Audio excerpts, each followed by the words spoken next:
Hello गाईस, तर गणपती बसले होते त्या निमित्ताने आम्ही दगडूशेठचे दर्शन घ्यायला पुण्यात गेलो होतो.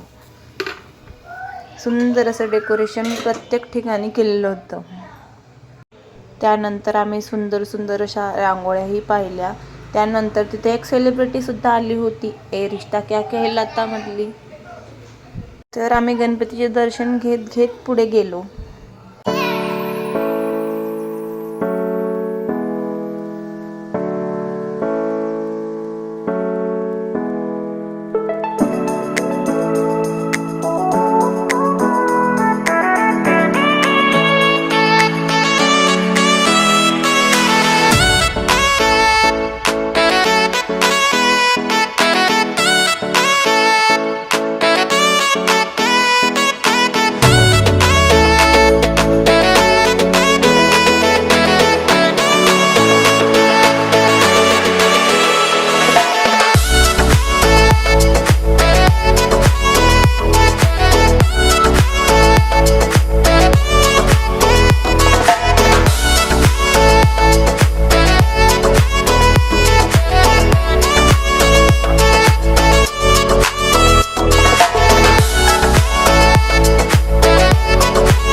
तर तुम्हाला व्हिडिओ आवडला असेल तर लाईक शेअर सबस्क्राईब करा. Bye bye, thank you.